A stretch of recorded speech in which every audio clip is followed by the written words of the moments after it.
আপনার ধারণা আছে এখন কত মানুষ ঢাকায় থাকে? আমি লাস্ট যেটা শুনেছিলাম 3 কোটি প্লাস মানুষ থাকে।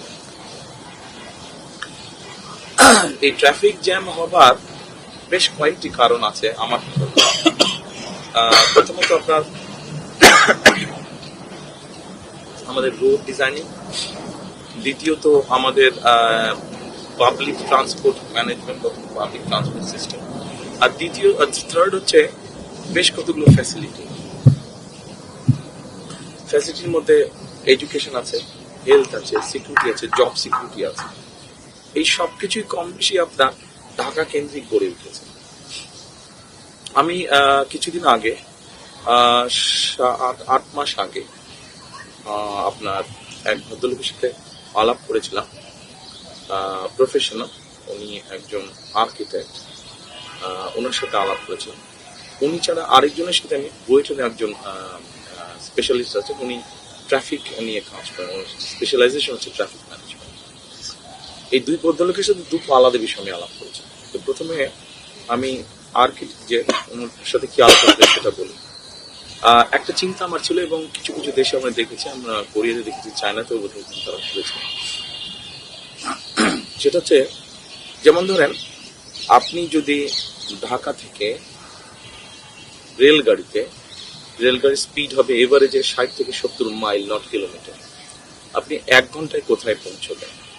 ইজিলি আপনি 1 ঘন্টায় ময়মনসিংহ পৌঁছতে পারবেন, ইজিলি 1 ঘন্টায় মুন্সিগঞ্জ পৌঁছতে পারবেন, মানিকগঞ্জ পৌঁছতে পারবেন, টাঙ্গাইল পৌঁছতে পারবেন, ইজিলি পৌঁছতে পারবেন।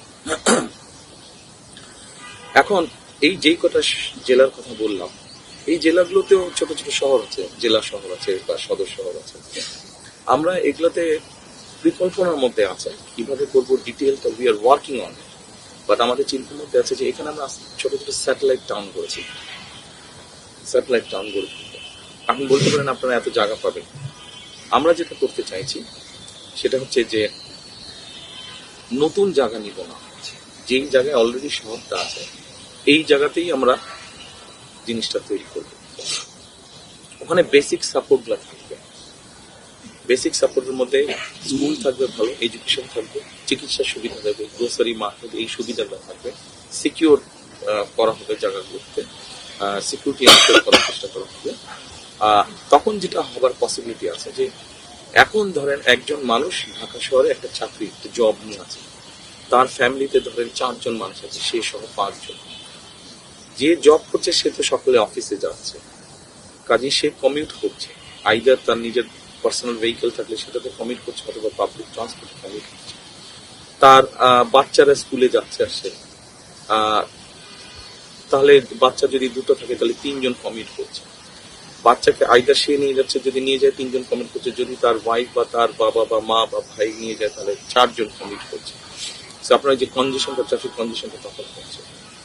আমরা যদি এই সিটিগুলোকে ঘিরে স্যাটেলাইট টাউন বানাতে পারি তাহলে হবে কি, ওখানে খরচ যেহেতু কম হবে, ওখানে যেহেতু স্কুল ফ্যাসিলিটি,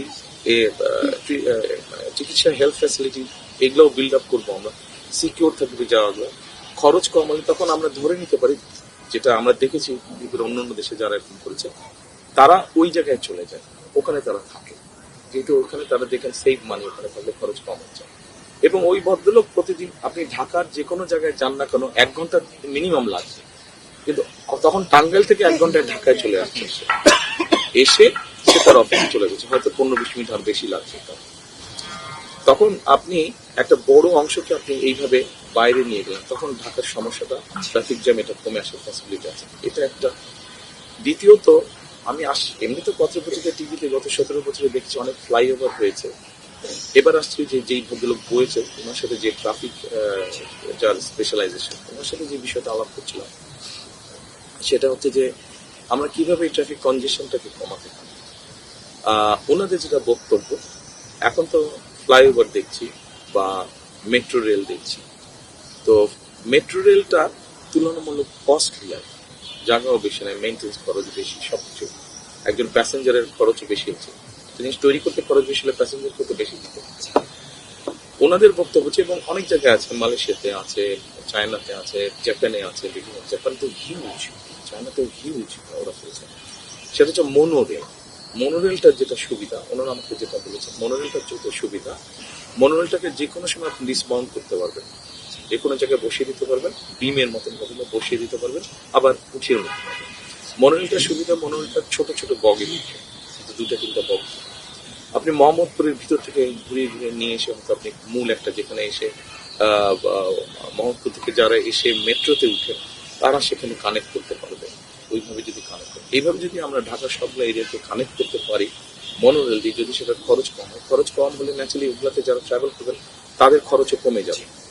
তো এইভাবে করে আমরা কনজেশনটাকে দূর করতে পারি। যত সহজে বললাম ব্যাপারটা অত সহজ না, সময় লাগবে, কঠিন কাজটা, বাট নট ইম্পসিবল। আমরা চেষ্টা করলে অবশ্যই হবে।